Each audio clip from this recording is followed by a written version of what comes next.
In-depth journalism in the Memphis community, the Daily Memphian is of Memphis, not just in Memphis, and seeks to tell the stories of this city. TheDailyMemphian.com. Truth in place.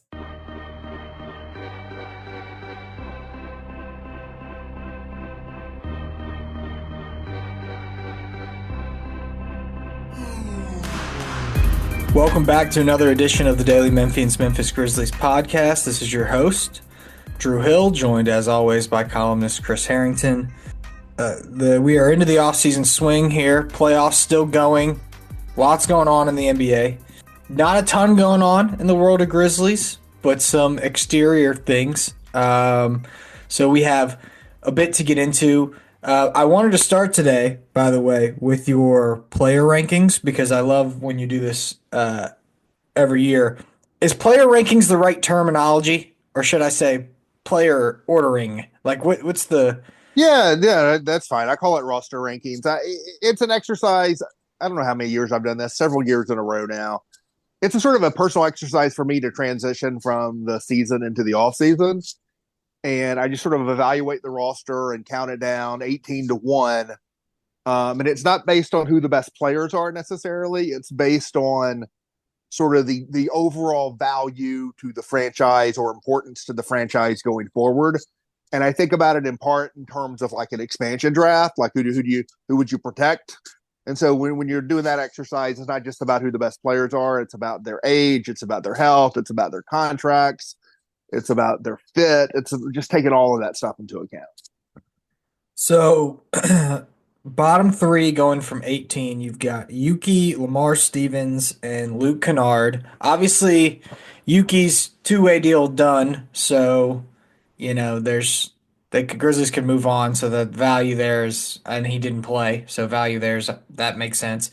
Lamar Stevens was a late addition. Contract will be up. Luke Kennard, someone that was in the rotation, out of the rotation, 16. I think I know why you have him at 16, but let's go ahead and just give the explainer here. I think it's become pretty clear from both sides that Kennard's not going to be back. I mean, he all but said that in his final media session. He was whenever people would ask him about the franchise going forward, he would switch to they. And it was always like he was an analyst looking at this thing he's not a part of. And I think that was a pretty good indication that Kennard's a good player and he'll be on a roster helping somebody next year. But I just don't think it's going to be in Memphis. And so if he's better than some players I have ranked ahead of him. But in terms of value to the franchise going forward, I just think that his relationship with the franchise is probably done. At one point in time, that type of player held much more value in the NBA, it felt like, the sharpshooter, but that didn't do all that much else, Right. The Kyle Korvers of the world. Right. But now, like, I do wonder what Kennard, where he'll land and what kind of deal he'll be able to even get, given that the value for that type of player in general across the league seems to be decreasing. Well, I think the real problem for Kennard down the stretch and into the playoffs is that he's a quote-unquote shooter who couldn't get shots up. And that was a real frustration. He's one of the most talented shooters in the world, but it only matters so much if you can't get him off. And that was a real issue, I think, for him. He did show more in terms of he showed more from a ball handling perspective than maybe he had with the Clippers. I think the Grizzlies got a little bit more of that back out of him, which was always their intent. But it's hard to imagine Kennard. He's probably going to be on a 1-year deal with somebody for, if not the vet minimum, then one of those sort of lower, biannual exception kind of things. I don't think it's going to be a robust market for him, but he'll definitely be on a roster. Let's keep it moving because we got a lot to get to. 15, you've got Conchar, Pullen, Zion Pullen, two-way player, Marvin Bagley. We don't have to go through every one, but Bagley at 13, he's someone whose future seems to be up in the air a little bit. Conchar at 15 is interesting because I think depending on what happens with Jaren, that might have an impact on Conchar because he has a more tradable contract. So I'm curious how you came to this conclusion to sort of get this next jumble sorted out. We can even take it to 11. So you got 11 Cam Spencer, you got 12 Jay Huff, you've got 13 Marvin Bagley, 14 Zion Pullen, and 15 John Conchar. How did you sort of go about sorting So those out. so last year, I mean, if I was being particularly strict about this, I probably should have had Conchar last. I actually had him last year, and that is because when you talk about value, he's the player who has the most negative value. Um, Luke Kennard doesn't have negative or positive value. It's neutral value. He's a free agent. Like there's like it's literally nothing there, right? If they're not going to bring him back. Conchar's contract is such that like if they want to trade John Conchar to eliminate the money, they're going to have to pay someone to do that. They're going to have to send them a draft pick or two. They're going to have to maybe send them cash. Like you would have to incentivize the moving of that contract into open space. And from that standpoint, he is the most negative value on the team. But I didn't want to put him last because I think he really showed something when he is in the play-in and in the playoffs, especially in the play-in. I think he served a reminder. He got a little bit of a second chance under Isolo, and I think Conchar served a reminder that he's a useful player. Would you like to have him on a contract half this size? Sure. But he's a guy you can put on the floor and he will get rebounds. He'll play defense. He'll move the ball. He's a guy who can really play.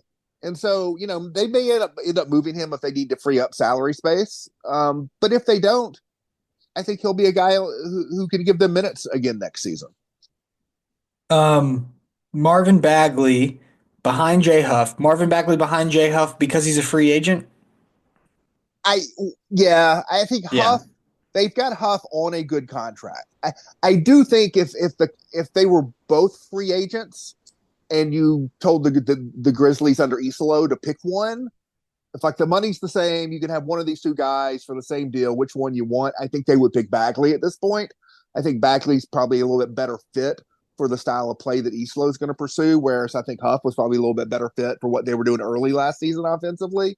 But Huff is on a value contract. Like that's a good guy to have on a contract that cheap. And so the fact that they had him on the good contract already gave Huff a slight edge on this list to me. Okay, on to the top 10. You've got Gigi in the top 10, but I think that makes sense. Obviously still young, still a lot of talent, has some work to do to get back into the rotation. You've got Vince Williams at 9, Brandon Clark at 8. I'm interested in Santi Aldama being 7. So I'm interested in where you disagree, like because there are definitely points on the list where like Huff Bagley is one of them, right? Where where it was a decision point for me about between players, and there are several of those along the way. I was interested in Santi at 7 just because it is a switch up from where he sort of seemed to be over multiple points of the season, where it was like there's the 3 guys and then there's probably Santi, but then there was Edie sort of lurking in the background. It's just interesting. Like Jalen Wells obviously has a very bright future. He's on a great deal. He was top 3 in Rookie of the Year voting. Scottie Pippen Jr. had a great playoffs. I think Santi has a lot of value as a pass, dribble, shoot, big, 7 feet tall. Like there's a reason he may not be back with the team because there's going to be other teams that are interested in players like that because they don't exist all that much. Like there are speedy, quick defensive guards in the way that Scottie Pippen Jr. is. And I can't take away what the guy did in the playoffs. He was incredible. But from a value perspective, I do wonder how you ended up with Santi at 7. Well, I have him below that the 3 players above him, Wells, Pippen, Edie. I have him below those guys, not because they're necessarily better than him. I think that's debatable, but because they are locked down on multi-year contracts that are positive value contracts. And Santi, headed towards restricted free agency. A, there's uncertainty about whether he'll be back, but B, if he is back, and he may be back on maybe they use their restricted leverage to get him back on a good deal. But I don't think it's possible to get him back on a deal that will be as good relative to his talent as the Pippen, Wells, and Edie contracts. And so that's the difference there. Did you have to – how hard was the decision between Bane and Zach Edey, 3 and 4? That's an interesting call because you're talking about, Edey on – I'm trying to scroll down because I don't remember the number. Edey on something like a $5-6 million contract going into next season on the rookie scale, $6 million. And they're talking about Bane in like the mid-30s, right? That's quite a huge contract difference. But I just think Bane has established a near all-star level of production. And I can't yet put Zach, even with the contract difference, I couldn't yet put Edey above Bane there, but I could see from a franchise standpoint Yeah, more of from a a franchise standpoint, more yeah. of a prioritization of Edie. So certainly, I think Bane is more likely to get traded than Edie. I think Edie is like a zero to get traded, and there's that. But this is not just a ranking. That'd be a different list, right? The most likely to be traded ranking would be a different list. Right. I still think, you know, I think in terms of total value, which includes on court value, I think Bane's on court value is so established that I couldn't. You could justify it, but I didn't do it. I I couldn't put just Edie above wondered. Bane. I'm not, and I would certainly not argue that Edie's a better player than Desmond Bain. Like, duh. Of course, Desmond Bain's a better Right. player at this point in his career. But yeah, it is true. Like, from an organizational standpoint, from a franchise standpoint, like, maybe the Grizzlies would consider prioritizing Edie over Bain if you No, asked them no. who is more You valued at this you moment. made a good point. If there actually were an expansion draft and you say you could only protect three players, I think they probably would protect Edie before they would protect Bane because of the contract. Yeah. No, I mean I did wonder. And then you finish it out with Jaren and then Ja number one. I don't think there's really any questions about those. Do you have any thoughts on those two? Well, I think if Jaron this season were starting the contract he is instead finishing this season, I think you could make a case for putting Jaron number one. But the reality is there's only 1 year left on that great contract, and then it's going to get a lot more expensive. And I think we've seen still that John Morant is the real engine for this thing in terms of your upside as the team. Yeah, no, I don't think there's no pushback from me there, certainly. Um, there's a lot going on around the league. You just mentioned trades, like most likely to get traded. There's trade speculation has already started in some spots. Like everybody sort of thinks Kevin Durant's going to get traded. There's a lot of Giannis trade talk. There's not a lot of Grizzlies stuff out there in the universe right now, Chris. Why Well, do you think that is? there's no real at this point. There's speculation about the prospect of Giannis being traded. There is not specific reporting about specific deals that might happen. There's speculation. Like Yeah. people are looking at the landscape and saying, well, that's a team that might make sense to trade for Giannis. And the Grizzlies are included in those discussions. I almost heard about that this week and I ended up not doing it. Maybe I will again. But none of those are trade rumors. That's just sort of speculation. And so, like, we could speculate about that. To me, the Grizzlies have enough. There's enough there in terms of what they might want to do and what they're able to do that like it's not outlandish to throw the Grizzlies into that discussion No, I don't think so. about teams that could make a bid for Giannis. In fact, I think there are probably 20 teams in the league that make less sense than the Grizzlies. But I think there are probably 8 or 9 that make more. And so I think it's highly unlikely that would ever happen. But they're a team that has contracts attached to matching contracts attached to very good players, and John Morant, Desmond Bane, and Jaren Jackson. They're a team that has other young players that could go into a deal. They control all the first round picks going forward, not in this draft, but after this draft. And so, that's the thing. I think if it really becomes an open discussion, more so than it is now, like if it's clear Giannis is going to get dealt, I think the Grizzlies are a team that would probably be on the outskirts of that discussion. But I'm just doubtful they would be in the inner ring of that. Very similar to other situations that have happened where, the Jimmy Butler, for instance, where could you have envisioned a scenario where that would happen? Yes, but it takes a lot to get to the point. And I just doubt the Grizzlies are going to find themselves in the inner rings of that discussion. Yeah, I mean the contracts do match, right? Like Ja and or not, sorry, not Ja. Ja being the one that would not be involved, and I still don't think he would be involved in a trade this summer. But the Bane and the Jaren contracts happen to match, you know, the salary of Giannis. So like there's a way that the Grizzlies could do that.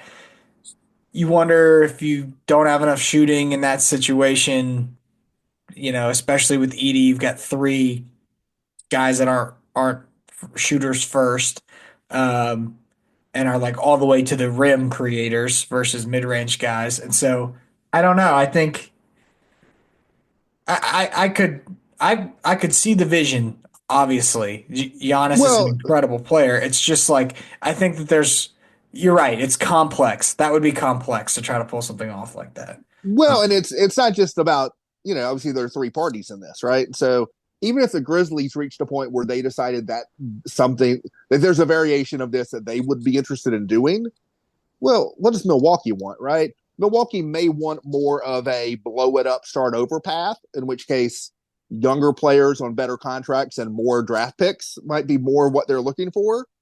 And then what's Giannis want? And that is, even though he's under contract, when you get to a player of that stature, that's always going to be a component of it. And so, that's the thing that's out there in the league right now. The reality is that the playoffs are going on. Like, nobody's getting traded anytime soon, right? And so once the playoffs end, you start getting into the offseason, more and more stuff's going to bubble up. Yeah, you can't. Obviously, the draft is still more than a month away, and all these GMs right now are together at the combine in Chicago. So we're not that far from more trade rumor stuff, but like you said, until the new league year starts, it's hard to. I do think there's a chance. I do think there's a chance this could be a wild offseason league wide, because I think Giannis, like a player of Giannis's stature at his age, he's still only 30. Like, guys like that don't get traded very often, and I think there's obviously a chance that might happen this summer. That's a big one. Durant's still a big name. You look at what happened, unfortunately, with Boston last night with the Tatum injury. How does that shake up what they're going to do this summer? Do they try to like move some salary and prepare themselves to regroup a year later with a different kind of team? You look at what happened in the lottery, which we could talk about, which was terrible. I hated it as a basketball fan, but if you wanted lottery results that like drive up offseason speculation, San Antonio and Philadelphia in particular, moving to the top three, seem like prime candidates to potentially make deals. So I think it's going to be a wild and woolly summer, but we're not there yet. We're still in the spring. Let's continue this conversation, but first let's take a break for a message from our sponsor. Want to make a big impact without getting lost in a big system? Join Youth Villages to be a force for families while becoming part of one. Help make positive changes on a national scale, one community at a time. It takes a family to transform lives. Start with yours. Apply now at youthvillages.org/careers. Yeah, so you mentioned the lottery. Obviously, that sucked. It really did, all around. I mean, from a Grizzlies perspective, it's like really two teams in the Southwest Division, 1-2. Again, after Wemby was Southwest, and then the Zion thing hasn't worked out, but there's been a lot of history of lottery luck from, I think, the Spurs and the Pelicans in particular, and now the Mavs. But then just from an general NBA fan perspective, we just need more talent going east, man. I know. It's we need to the conferences need balance, but no, it's funny because I wrote in a newsletter last week. I said, the Grizzlies are going to wait and see what happens in the lottery. They're still waiting on the All NBA results, which is another reason they can't really do anything, because they don't know how much money Jaren might be making or not making. Like, it's harder to that's something they have to navigate. Nobody in the whole league is doing anything right now. Right. The season's not over. No, but so anyway, I had wrote in the newsletter and I said, the Grizzlies will wait and see and probably hope that it's not a division team, and the two division teams I mentioned, San Antonio and New Orleans, did not mention Dallas, who came from the bottom of the board. I mean, it's just, it was the sign that the basketball gods don't exist, because I don't care. That was a bad trade. It's still a bad trade, and maybe it won't have that bad of a result, but it was a bad trade, and it remains a bad trade. And they're lucky that it worked out the way that it did. I do wonder, what this means for Dallas, though. Do you think Dallas just adds Cooper Flagg to Anthony Davis and an older core and just says, let's go try to win? I don't know. I do think that's what they do. I'm of the opinion that this is a perfect opportunity for them to hit the reset button. And part of that would mean probably a different front office. But if you really want to get all this behind you, just say, we're starting over. We're rebuilding around Cooper Flagg. You trade Anthony Davis. You can get a good return for him. You have Cooper Flagg. You have Derek Lively. Here's our new front office. It's a new day in Dallas. That's what they should do, but I don't think that's what they're going to do. I mean, if there was if they were to say we're gonna restart and like we're gonna get off some of the older players and try to get players all on similar timelines here, like would the Grizzlies? Is there anyone on that roster that would interest you? Like, Uh, does getting off of Bane's deal and getting back PJ Washington and Klay Thompson, like, does that have any interest to you? I have thought about that precise scenario actually. I don't think Klay Thompson coming to Memphis is something that would really work out for anybody. I just don't No, I see don't think that. so either. I don't think But I anybody could, wants it. But but I could see some kind of 3-team deal where you reroute Klay Thompson. PJ Washington is someone I'd be very interested in. Period. Where not even like necessarily some big deal for Bane, but in a smaller deal. Like if PJ Washington were available, he would be high on my list of role player types I would be very interested in if I'm the Memphis Grizzlies.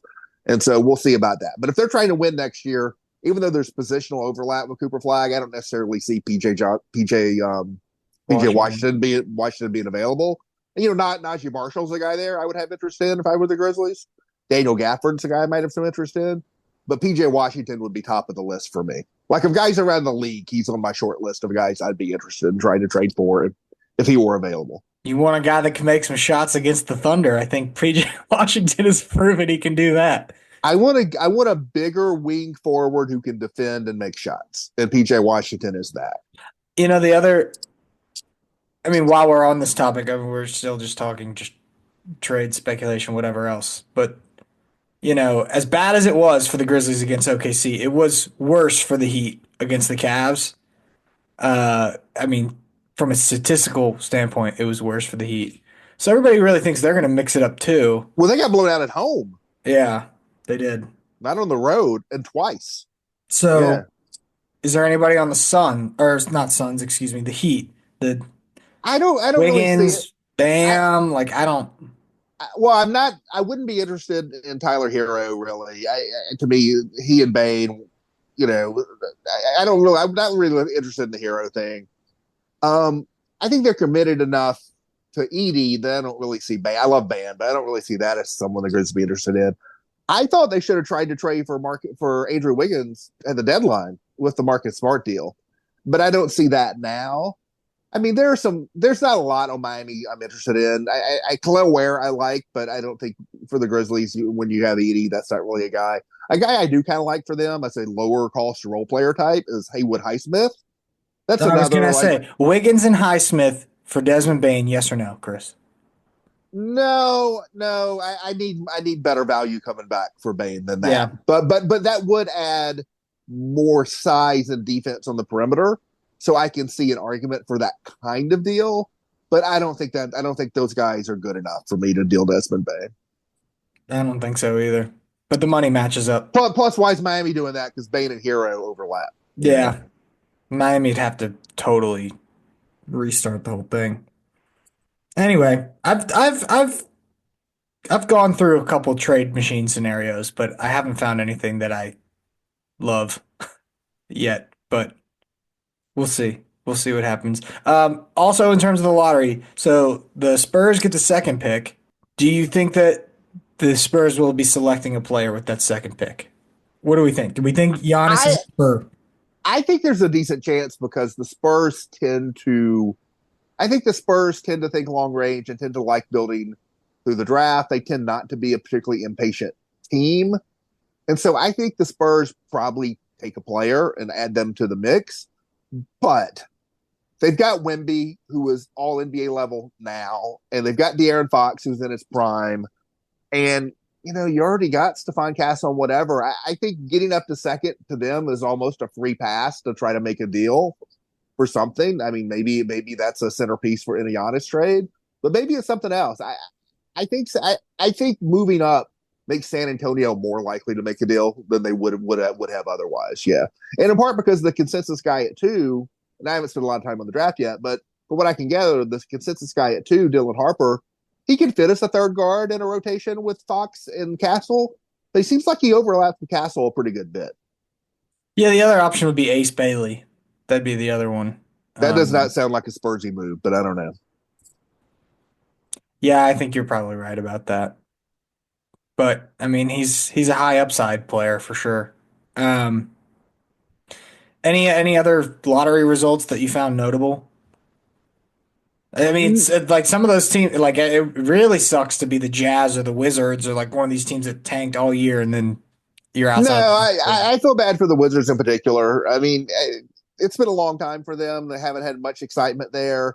I feel like the new front office change there is going about things the right way in terms of trying to rebuild with young talent, sort of bit by bit. They've got some pieces in there, and the three rookies from last year, and then Koulibaly. They really need a centerpiece, and Cooper Flag would have given them that.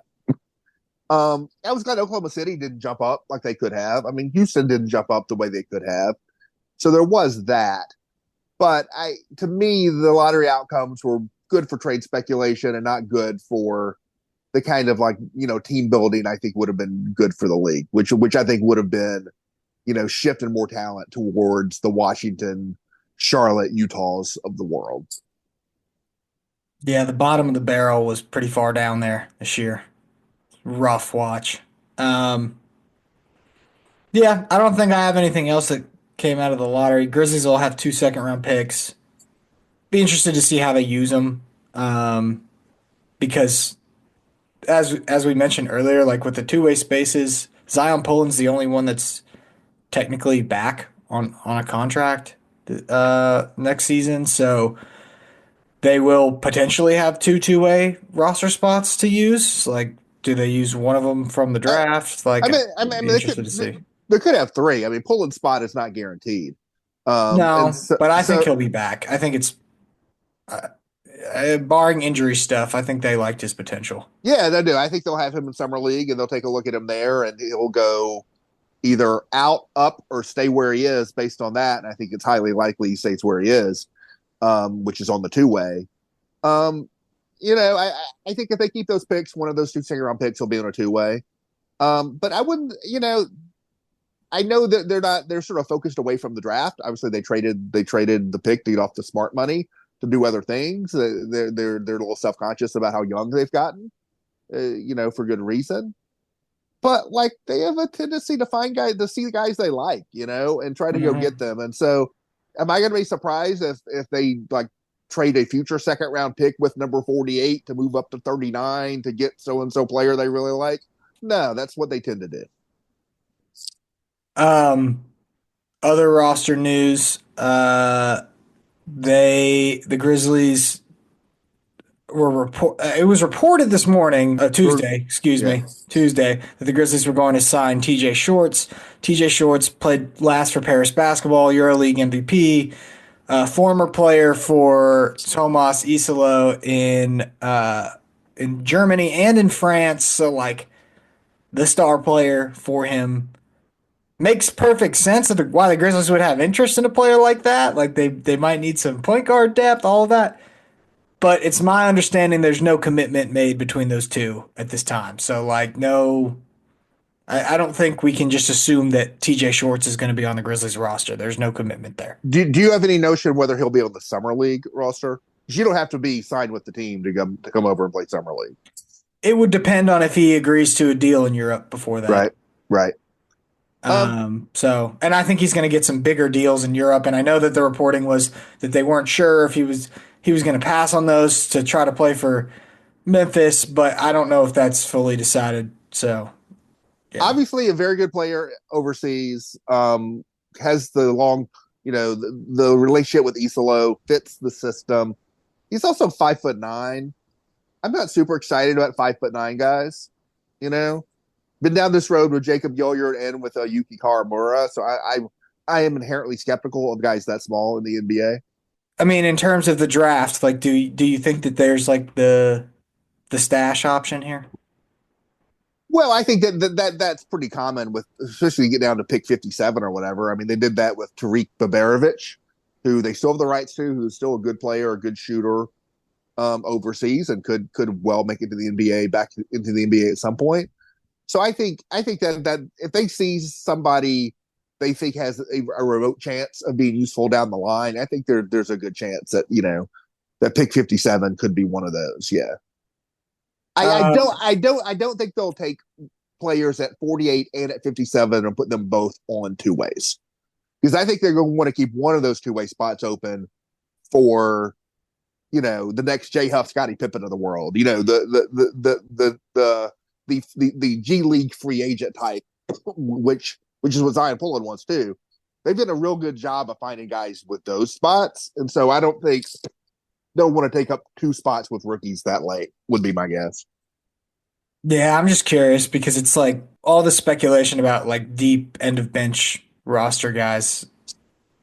I wonder like if they take two different players, you know, are they gonna have space for all these guys? Well, The only free agents that could walk out the door as unrestricted guys, if we're gonna not include Santi, is Bagley, Kennard, and Stevens. So I don't know. well, second round picks do not have guaranteed contracts, and so even if you take a college guy at 57, you can just not sign him. That happens all the time. Not every player he gets drafted gets signed. Sometimes you bring him into camp, you bring him into summer league, and you just don't sign him, and then they go wherever.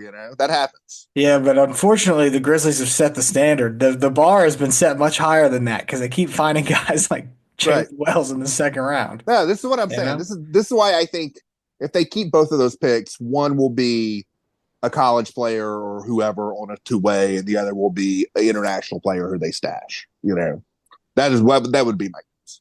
You know who else just won MVP overseas? Kenneth Lofton Jr. In China. I want some of this podcast. I think only half joked about him being the MVP of the Chinese Basketball Association. I was truly only half joking. I really did think that was in the cards for him. And you know what? Good for him. Good for him. Not every basketball player. That's our can do guy. that, I know. I mean, he's good. Now he ended up not panning out in the NBA, at least the first go around. Maybe he'll get another chance. He's still young, but like you can't just walk over there and be the MVP of that league if you can't play. Absolutely not. No, I'm sure the club, the Kenneth Lofton Union of Believers, is strong in China. That's right. I'm positive, but no, I mean, there's an option. At least let's get him back for summer league basketball. I would love to see Junior Lofton back in an NBA setting at some point. Dude's still like probably 22 years old right now. I sat with his dad at summer league. It was either after his rookie year or when he was a rookie, and he was awesome. His dad was awesome. Like his dad worked on an oil rig. Like I mean, just A+ human. That was fun. That was a great time, man. Kenneth Lofton. I hope he's doing well. Anything else before we get out of here? Any thoughts on the playoffs? We had the Tatum injury. Looking like we might get Knicks and Pacers in the Eastern Conference Finals. I'm actually kind of here for that. It's different. New York will be on fire. I agree. I think the injuries are a bummer. The Steph Curry, especially the Jason Tatum. So you don't like to see playoffs get decided by injury, although that often happens. But I think there's some real kind of freshness there. I mean, if we end up, and none of these are decided yet, so things could change. But it's looking like a Knicks Pacers Eastern Conference Finals. And it's looking like Minnesota against either OKC or Denver. That's 2-2, but OKC's got the home court advantage, as we talked. If it ends up being OKC, which is probably most likely, that's going to be 3 franchises that have never won a title: OKC, Minnesota, Indiana, and another in the Knicks who haven't won a title since 1973, since Bill Bradley and Earl Monroe and Walt Frazier and Phil Jackson and Dave DeBusschere and all those dudes. I think I'm rooting for the Knicks. I've always liked the Pacers as a franchise, and I have obviously connections with the Wolves as a fan going back to my college era. But man, 1973 is a long time, and the Knicks are the Knicks, and I think it'd be cool to see the Knicks win a title. I have an appreciation for tradition and some of the old school stuff. Yeah, Like hockey is better when the Toronto Maple Leafs and Boston Bruins are involved. The NBA is better when somebody's toppling the Lakers, And a Knicks NBA Finals would be such a big deal yeah. that I'm kind of here for it too. And I'm not saying I would prefer the Knicks to win it all, but if the Knicks were in the finals, it'd be fun. Man, it would be a slugfest if we got Knicks and Thunder. Those games would be 76-70.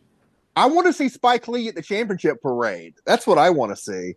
You want the Knicks to win the whole thing, huh? I do. I want to see Timothy Chalamet and Spike Lee and Ben Stiller hanging out at the championship parade. Again, this is not the Lakers and the Celtics. These dudes haven't won a title since 1973. You played the what if game at all about Mikal Bridges as you watch this playoff run? Well, or Anunoby. I mean, the Grizzlies tried for both of those guys, and those guys would be. It's sort of a bummer that it's so hard to find those guys, and the Knicks have three of them because Josh Hart is one of those guys too. Yeah, they really do. And so, like three tough-minded wings who can defend and make plays and like are real gamers and have size, and like those players are hard to find, man. And they got three of them with their two offensive stars, and so I think that team was built for playoff basketball. I think they were built for playoff basketball last season, and they ran out of gas because of injury. They wore down, and so if they can keep it up for two more rounds, I think they have a real shot. I think the Thunder's depth is such that I don't know if they can really hang with them. But I think from a talent perspective, I think the Knicks probably have as much talent as anybody left, really. Yeah. They got two All-NBA guys and then three absolute grinders with them. I mean, that's a pretty good formula. What would be more entertaining, like late game back and forth duel? Would it be Brunson and Gilgeous-Alexander or Brunson and Edwards? Brunson and Ant. And plus you would have, the two teams that made that trade beginning of the season meeting in the NBA Finals. Yeah. That would be a pretty juicy scenario. It really would. Yeah, it really would be. I don't know. You have any faith that Denver can still pull out of this 2-2? Oh, I think they could. I wouldn't say I have faith in it. I think the Thunder are likely to win, but I think Denver could win. And I wouldn't mind seeing a Denver New York series, get the MVP Jokic, the multiple time MVP Jokic against the big market in New York. I think it'd be pretty good. As much as I like the Pacers, I was a guy who rooted for the Reggie Miller, Rick Smits Pacers back in the day when they were like going up against the Celtics and the Bulls. The Pacers, to me, of all the teams left, is probably the one that has the least juice. It's a finals team. Yeah, I mean the Halliburton late game heroics have been pretty fun. But they just don't have the same pop as some of these other teams. They don't have MSG, right? Like MSG on its own is just like it's even magic to watch that place on TV. It's my favorite place I've been to. No, it's just like there's some magic to that. Like Indiana just doesn't have it. Like even down to like the splotted looks like spilled paint uniforms. Like, come on, like let's keep this more traditional. I think you've talked me into, as much as the Brunson Ant stuff would be cool and the two teams that made the trade. I think the most interesting series we could get would be New York, Oklahoma City. He's got the contrast in markets, the contrast in arena. Like I haven't been to a game in Madison Square Garden, especially a playoff game, much less a playoff game, but you can detect it. There's a real distinctive difference in energy in those arenas, right? And in those crowds. And so I think that would be a fascinating matchup. It would be again, there would be a lot of defense, but I do think that like if you were to put the tag of what team is the toughest that's left, you're only going to two of those. There's only two options. And those options are, and we're not including Boston, those options are New York and Oklahoma City. Right. And I think if anybody is equipped to handle how physical and sort of the style of OKC, it's New York. I think that it would be a great series. I really do. Well, I don't know if they would. I think Oklahoma City would win it, but probably so. But I think it'd be a great series. All right, well, that's going to do it for us this week. As always, thanks for listening. Go check out our stuff over at dailymemphian.com. But for Drew and for Chris, we're out of here.